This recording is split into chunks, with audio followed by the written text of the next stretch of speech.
Hi friends, നമസ്കാരം. ഒരു വ്യക്തിയെ സംബന്ധിച്ച് ആരോഗ്യപരമായിട്ടുള്ള കാര്യത്തിൽ, സന്തോഷപരമായിട്ടുള്ള കാര്യത്തിൽ ചില മുൻവിധികളും ധാരണകളും ഉണ്ട്. ഓരോ മനുഷ്യരും വ്യത്യസ്തരാണ്. അതുകൊണ്ട് തന്നെ അവരുടെ സാഹചര്യവും ലൈഫ് സ്റ്റൈലും പെരുമാറ്റ രീതികളും ഒക്കെ വ്യത്യാസമാണ്. ഒരാൾ ജീവിതം ആസ്വദിക്കുന്ന പോലോ സന്തോഷിക്കുന്ന പോലോ ഒന്നും ആയിരിക്കത്തില്ല മറ്റൊരാൾ ചെയ്യുന്നത്. അതുപോലെ സ്ത്രീയാണെങ്കിലും പുരുഷനാണെങ്കിലും അവരുടെ വികാര വിചാരങ്ങൾക്ക് പ്രകടമായ വ്യത്യാസമുണ്ട്. അപ്പം ഞാൻ ഇന്ന് പറയുന്നത് ലൈംഗികതയിൽ ഓരോ വ്യക്തികളും സ്വയം ചില കാര്യങ്ങൾ ചെയ്യുന്നതിൻ്റെ പ്രാധാന്യത്തെക്കുറിച്ചും അതിൻ്റെ രീതികളെക്കുറിച്ചുമാണ്.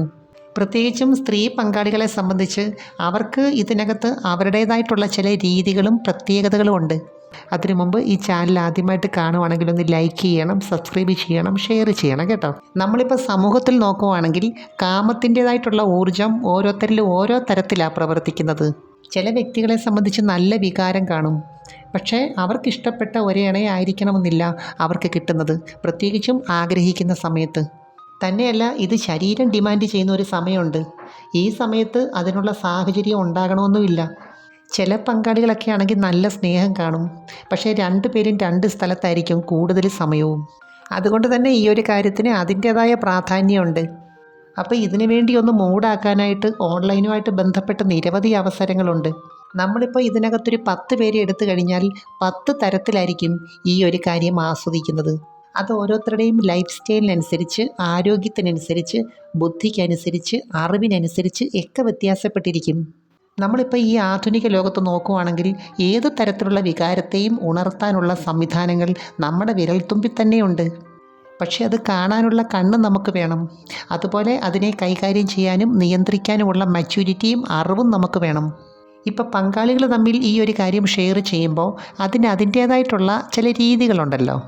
ഫോർപ്ലേ പോലുള്ള 2-3 സ്റ്റെപ്സ് വരുന്നുണ്ട്, ചുംബനം വരുന്നുണ്ട്, ആലിംഗനം വരുന്നുണ്ട്. എന്നുവെച്ചാൽ ഓരോരുത്തർക്കും ഉള്ള കാര്യങ്ങൾ ഷെയർ ചെയ്തിട്ടാണല്ലോ അവിടെ മൂഡാക്കുന്നത്. പക്ഷേ ഈ ഒരു സാഹചര്യത്തിൽ അങ്ങനെയല്ല. ഇതുമായിട്ട് ബന്ധപ്പെട്ട കാര്യങ്ങൾ കാണുകയും കേൾക്കുകയും നമുക്കിഷ്ടപ്പെട്ടവരോട് സംസാരിക്കുകയും ഫാൻറ്റസി കാണുകയും ഒക്കെ ചെയ്യേണ്ടി വരും. എന്നുവെച്ചാൽ ഈ ഒരു കാര്യത്തിന് നമ്മൾ മനസ്സുകൊണ്ട് കുറേ പ്രിപ്പറേഷൻ നടത്തേണ്ടി വരും. മാത്രമല്ല അതിൻ്റേതായിട്ടുള്ളൊരു സാഹചര്യവും ഒരുക്കേണ്ടി വരും. പ്രത്യേകിച്ചും മാറിടത്തിലൊക്കെ സ്വയം ചില ക്രിയകൾ ചെയ്യുമ്പോൾ അതിന് അതിൻ്റേതായിട്ടുള്ള ചില ഫാൻറ്റസികൾ വേണം, സാഹചര്യം വേണം. മിക്കവാറും സ്ത്രീകളെ സംബന്ധിച്ച് അവർക്ക് സ്പർശനത്തിൽ കൂടിയും ഷെയറിങ്ങിൽ കൂടിയാണ് ഈ ഒരു മൂഡിലേക്ക് വരുന്നത്. എന്നാൽ ഈ ഒരു കാര്യം തന്നെ ഡയറക്റ്റായിട്ടും ചെയ്യാം, ഇൻഡയറക്റ്റായിട്ടും ചെയ്യാം.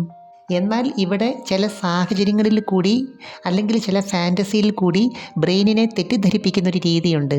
ഇപ്പോൾ ഇതുമായിട്ട് ബന്ധപ്പെട്ട ചില ക്രിയകളൊക്കെ 2 സാഹചര്യത്തിൽ ചെയ്യുമ്പോൾ 2 തരത്തിലായിരിക്കും നമുക്കത് അനുഭവപ്പെടുക. അതാണ് ഞാൻ ആദ്യമേ പറഞ്ഞത്, ഇതിനകത്ത് ഒരാളിൻ്റെ രീതി ആയിരിക്കത്തില്ല മറ്റൊരാളിൻ്റെ.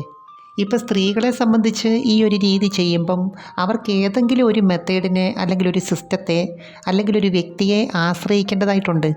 എന്നുവെച്ചാൽ ഫോർപ്ലേക്ക് പകരമായിട്ടുള്ള ചില ക്രിയകൾ ഇവിടെയും വരുന്നുണ്ട്. ഇവിടെ ഇതുമായിട്ട് ബന്ധപ്പെട്ട ചില കാര്യങ്ങൾ സങ്കല്പിക്കുമ്പോൾ യോനി ഭാഗത്ത് ചെയ്യുന്ന ചില ക്രിയകളാണ് സംതൃപ്തി ഉണ്ടാക്കി കൊടുക്കുന്നത്. അപ്പോൾ ഇവിടെ ചെയ്യുന്ന ഓരോ കാര്യങ്ങളും എത്രത്തോളം നമ്മുടെ മനസ്സിനെ സ്വാധീനിക്കുന്നുണ്ട്, നമ്മുടെ ബ്രെയിൻ സിസ്റ്റത്തെ സ്റ്റിമുലേറ്റ് ചെയ്യുന്നുണ്ട്. ക്ലിറ്റോറിസിൻ്റെ ഭാഗത്ത് വരുമ്പോൾ എന്തുകൊണ്ടാണ് ഇത്രയും തീവ്രത കൂടുതലായിട്ട് വരുന്നത്, ഇതൊക്കെ നമ്മൾ സ്വയം തിരിച്ചറിയേണ്ടതാണ്. ഇവിടെ ഓർക്കേണ്ട ഒരു കാര്യം, ഈ സാഹചര്യത്തിൽ സന്തോഷത്തിൻ്റെ ഹോർമോൺസും കാമവും തമ്മിൽ വളരെ അഭേദ്യമായ ബന്ധമുണ്ട്.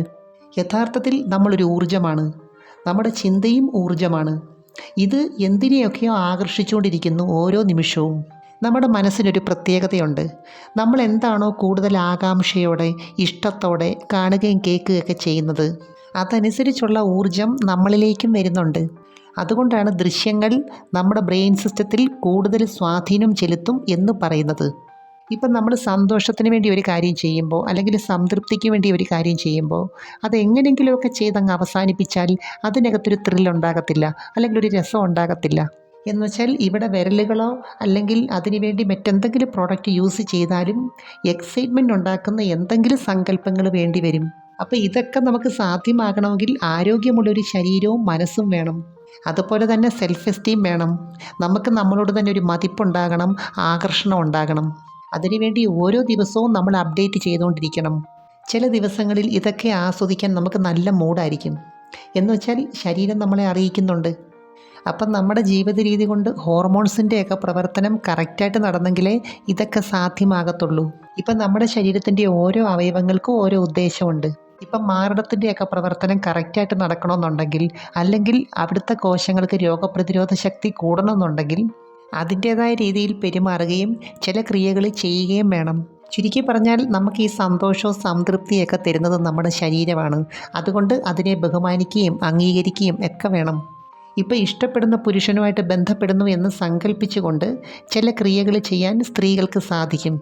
എന്നാൽ ചിലരെ സംബന്ധിച്ചത് ബുദ്ധിമുട്ടാണ്. അവർക്ക് സ്പർശനം കൂടിയേ തീരൂ. അപ്പോൾ ഓരോരുത്തരുടെയും മനസ്സിൻ്റെ പ്രത്യേകതയാണ് ഇത് സ്വയം ചെയ്യണോ വേണ്ടയോ എന്ന് തീരുമാനിക്കുന്നത്. എനിക്ക് തോന്നുന്നു കൂടുതൽ പേരും ഇതുമായിട്ട് ബന്ധപ്പെട്ട് വിരലുകളാണ് യൂസ് ചെയ്യുന്നത്. അതുപോലെ തന്നെ മറ്റ് പല പ്രോഡക്റ്റുകളും നമ്മുടെ ഫാൻറ്റസിയെ യാഥാർത്ഥ്യമാക്കാൻ മാർക്കറ്റിലുണ്ട്.